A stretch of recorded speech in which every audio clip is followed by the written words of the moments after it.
Honored to be joined by UTSA coach Jeff Traylor. The man's got a stadium named after him back in Gilmer, Texas. And Coach, I kind of want to start with that because you were a longtime great Texas high school football coach. And I've talked to Gus Malzahn and Hugh Freeze and the guys who've made the leap.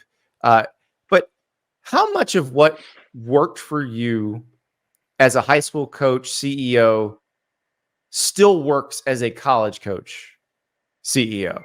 How much translates? A ton. I think the biggest thing it does for you is just the time on task.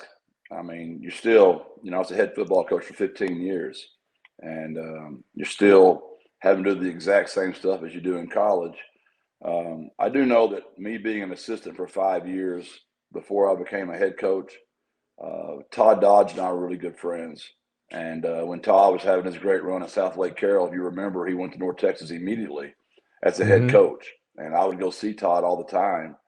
And not that I ever thought I would get the opportunity, but just for being around Todd all the time at North Texas, I said to myself, I probably need to be an assistant for a while, kind of learn this game, just the ins and outs of recruiting, compliance, academics. I mean, you have your own strength staff, all those things you don't have in high school. So there's a lot of advantages, but getting to watch Todd go to North Texas and be around him a lot actually helped me in my own mind if I ever got the chance. And luckily I was afforded the opportunity in December 2019 to come to UTSA. Well, and you, when you left high school, you went to University of Texas and you worked with Charlie Strong, and were one of the best recruiters in the Big 12 almost immediately. Like Devin Duvernay was one of the guys that you recruited to Texas. How much was that experience? How valuable was that, just having the recruiting piece of it from that side? Because you obviously had it from the side of the high school coach with the players, but having that side of it, and then you put them both together when you get to UTSA. Yeah, all I did was provide Charlie the opportunity to get in the door with all the Texas high school football coaches. But I got a master class on how to recruit. Charlie was incredible with the relationships with the kids and their families. And there was also two guys on that staff named Brian John Marie and Chris Vaughn, who, in my opinion, were two of the greatest recruiters I've ever been around in my life. And they took me under their wing a little bit, and they taught me how to do that. And I wasn't stupid, Andy. I used Charlie and Chris and BJ as well to help me with kids like you mentioned, Devin Duvernay and Brandon Jones and those kind of kids. And I just love – I hate the word recruiting, honestly. I just don't like the word. I love people. I just genuinely like being around the kids and their families. It's the best part of my day. It's always been the best part of my day. And I've never seen it as work. I enjoy talking to them. Still in contact with Brandon and Devin all the time. And even kids that we don't get, per se, in recruiting, stay in touch with them through the years because I'm still a fan of the game and fan of players. Well, and I want to talk to you about that because I've heard you say some really interesting things about that over the last few months, because you've been pretty outspoken about NIL, transfer portal, but I don't know that people are listening to the whole message, because you've said, I don't want to be a dinosaur, I'm going to adapt. And I thought it was interesting. You lost, I think, 3 guys, who played for you a lot in the transfer portal. You got 13 coming in who are guys that you tried to recruit the first time around. So how is that, the relationship piece, how much does that help when it comes back around? There's no doubt. And I say that all the time. It's not the piece that people like to remember, but we've lost 3, in 4 years. But we've picked up probably 30 in 4 years. And of the 30, 27 of them have played a ton. So our roster has become better overall. It's just, I don't like the fact that 3 kids who really don't want to leave, I'm literally telling them they have to leave. And I'm happy for them. The money's just so large, they have to go. And that's the piece I hate. And I've just had to change. It used to be, when you're at Gilmer, Texas, I had them in kindergarten all the way through 12. So I had 13 years, right? Then you get into college world, and pretty much you have 4 or 5 years to develop long-lasting relationships. And then the new world, if you have a kid for a year, you better really enjoy that 1 year with him. or they might be gone. And that's the piece, you know, I just, you know, and it is what it is. Yeah. I love the kids, and I don't like seeing them go. And honestly, the 3 kids, if you talk to all 3 of them, they would tell you how much they enjoy playing for us, and we enjoy coaching them. And how do you do it? Because you've mentioned the tampering, and that's one of the parts that you hate the most. It's going to happen if you have good players. People are going to come after them. How do you combat that? Well, we've been fortunate. I mean, I have a defensive tackle on my team right now named Joe Evans that he turned down, you know, north of $600,000 this year. And I read the contract, I saw it, and the kid stayed. I mean, and we don't have that kind of NIL money here. It's still relationships, but the money's just gotten so large that I don't blame those young men. And I would have no ill will towards them whatsoever. I told him, I said, Joe, you should go. I mean, that's crazy. He's 1 year from playing the National Football League, and he believes he'll be drafted, and I believe he will be too. And those are the kids you root for. You'd like for the media to do a lot more stories about the guys that stay and have success. And you don't hear much about the kids that go and don't ever get to play. That kind of gets left out. I mean, there's stories out there. Don't get me wrong, Andy. I'm not trying to be negative Nancy here, but there's a lot of kids that get left out in this portal deal, and the grass is not always green on the other side of the fence. So you really try to do it as a parent, not as a coach. When they come in your office with their parents, you just talk to them like you would your own children. And I give them the same advice I would Jordan, Jake, and JC. And if the opportunity's there and the money and the chance to play, then go knock yourself out. If not, stay here at UTSA, and we're going to win a lot of ball games, and you'll have your chance to play on Sundays here as well. So let's talk about Jordan, Jake, and JC, because you've got a kind of a village people thing going on with your kids that very different. You know, Jordan goes into the family business. He's coaching with the Saints. Jake covers the presidential campaign for NBC News, and JC works for the Tonight Show. Yeah. Their mom, you can tell, Andy, must be pretty talented. You know, I'm proud of all 3 of them. They've all done, you know, very different things. Obviously, there's pressure in all those jobs, but yeah, it's a fun thing. But as a dad, it's probably harder. The kids are having a blast, but, you know, every time I see Jake on NBC or on TV, I'm nervous he's going to misspeak on one word. And then obviously getting to watch Jordan coach the Saints has been a blast. Coach Allen was nice enough to have our staff down there for a week and got to go watch him, you know, kind of do his thing. And Coach Kubiak was fantastic for us as well down there. And then my daughter, you know, having to live in the shadow of my 2 boys, I'm excited she's getting to do what she loves to do. But and trust me, Andy, I would have never thought when you're raising 3 children in Gilmer, Texas, that one of them would be in Manhattan, the other one in New Orleans, and the third one, you know, following Trump around everywhere he goes. It is amazing, and I'll tell you, as someone who covers sports, and people have very strong opinions about sports, I don't think I have the stomach to do what Jake does, because as strong as the opinions are about sports, they're a lot stronger about all that stuff. So yeah. He must got the guts of iron there. He's going to look back one day. It's going to be a great learning experience for him. I mean, this is historical, what's going on with our politics right now. Yeah. He's right in the middle of it. And they all got in yesterday. So I'm really excited to get to spend some time with them, just kind of catch up, and just kind of hear what's going on in their worlds. And I speak to them daily, but I'm excited to spend some time with them. Now, they came in for a very good reason. Apparently, you will know the answer to this question when this interview airs, but you've got a gender reveal for your first grandbaby. Yeah, we're excited about it. Jordan and Sierra are going to let us know today at 2:00. So we're excited to find out. It blows my mind. You mentioned a while ago, I'll tell you a funny story. This young man still plays, so I won't name him because I don't want to embarrass him. But I had him committed when I was at the University of Arkansas. And he was at the Gilmer track meet. And he FaceTimes me, and he says, Coach, you're not going to believe this, but that stadium in Gilmer, whoever that person is, has the same name you do. And I said, you're not going to believe this. I said, but that is me. That's not like somebody else. And he's like, not my dad. Yeah. I thought only people that were dead got stadiums named after them. So I said, well, I'm not in this one example. So this particular wide receiver, I'm sure some of his buddies are going to piece who it is. I still give him a hard time, but I'm not dead. I'm alive and well. That you are. So only 3 home losses in 4 years. Now it's a different area. You talk about, how little time you get to spend with some of these players now at this level, but your number zeros, Frank Harris and Rashad Wisdom, you got to spend a lot of time with them. But how different is it going into a season without those guys? Well, I'll just give you, we vote for our numbers.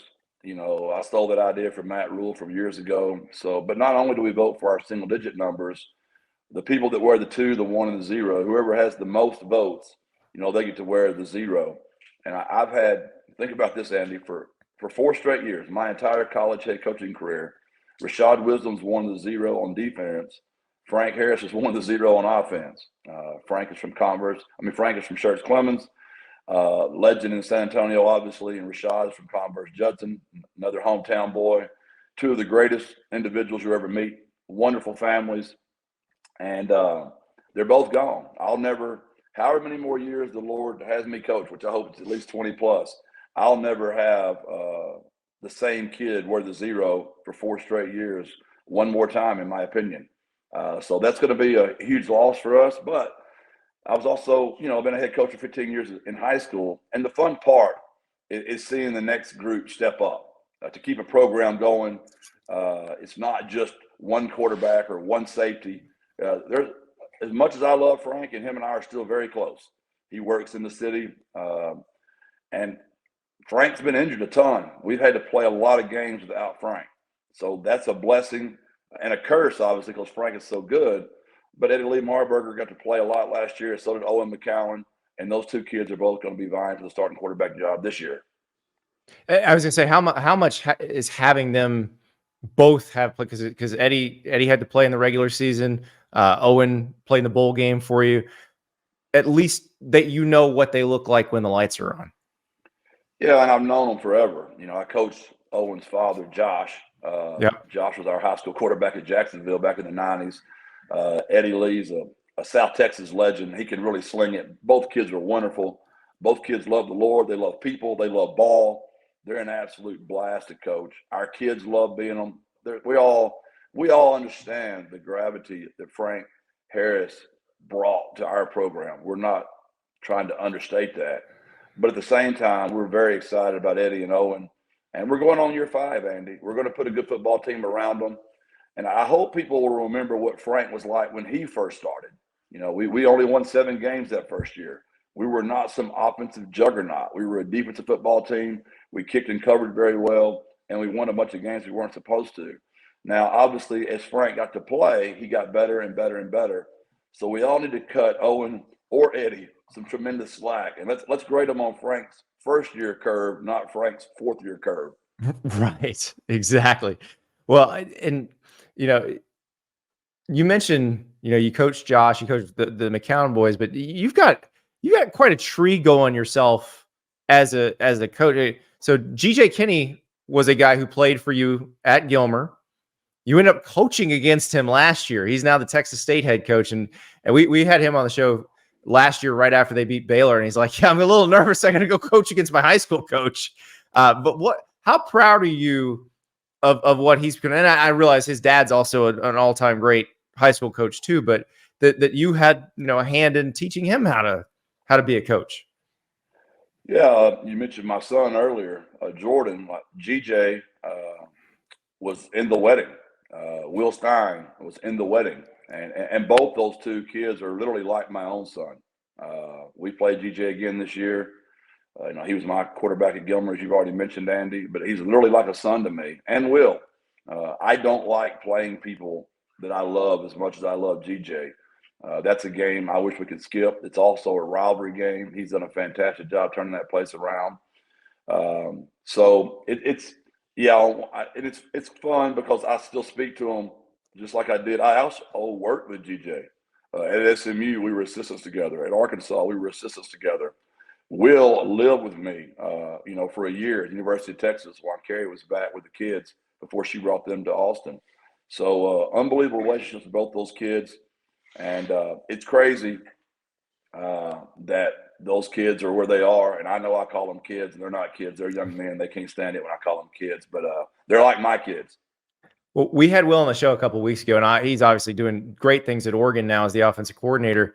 But he said that when he was living with you in that period in Austin, that you would talk about what it would be like if you became a college head coach, how you would run your program, your 5 pillars. And he said, and he wound up working for you at UTSA. He said he did it. He did it exactly the way he said he was going to do it. Yeah, I had a lot of practice and getting to work for Charlie, and I also work for Chad Morris. It was just good for me to see some things and learn some things my own self and how convicted I really was to what I believed. I've got an amazing staff that really believes in me and what we've done here. We feel very strongly about what we do. So it was a blast. Will loves ball like I love ball, and being at the University of Texas and away from my family for a year was obviously a tough year. But living with Will, who, believe it or not, back then he was a GA, and he just needed somewhere to stay for free, and we just became extremely, extremely close. I still miss him. After we beat North Texas to win our second conference championship in a row. Will came in my office the next morning and let me know about Dan's offer. And he cried and I cried. And Carrie and I still miss Darby. He's got a son now, Joey. We FaceTime and Zoom and still stay in touch. But that's the hard part about this business is we all get separated.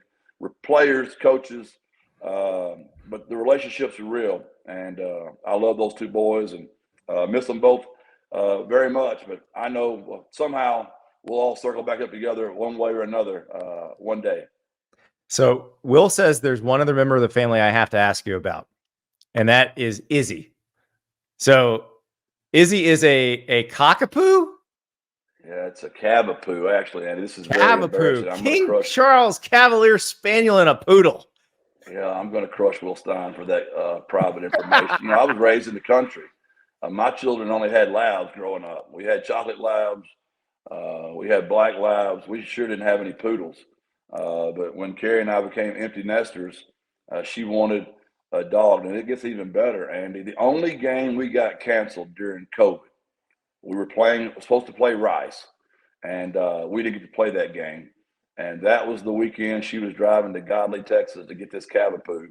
And because I didn't have a game, Andy, I had to be the only college football coach in the country that was driving to Godley to get to go beat a poodle breeder. Probably 2 pounds. Now she weighs 8 pounds. Yeah, it's pretty embarrassing. I will admit I've kind of fallen in love with her, and she kind of runs the house right now at the old Traylor household. Oh, listen. Okay, so we have a little bit slightly bigger 30-pound Bernie Doodle named Cookie. Same thing. I was a Basset Hound guy. We found out my daughter was allergic to pet dander, so we had to get a non-shedding dog for our next dog, and so we went with the Bernie Doodle, and this dog is in charge. So I when you say that, I firmly believe I understand exactly what's going on. Yeah, Will Stein gave me up. Yeah, I might have to get over with for that. But hey, let me know. Andy, listen, next time, he also says you're terrible to watch a game with because you turn into a coach. Like you just start rewinding like crazy. Let me know the next time Will's going to be on your podcast, and let me give you some information back. This is what we need. Yes. I've got some dirt on Will Stein and Darby, so we have a good time, Andy. Beautiful. Beautiful. Thank you, Coach. Thank you so much for watching. Just a reminder, subscribe to this channel right here so you never miss an episode of Andy Staples on 3. And oh, by the way, watch all the other great videos on the On3 Sports YouTube channel.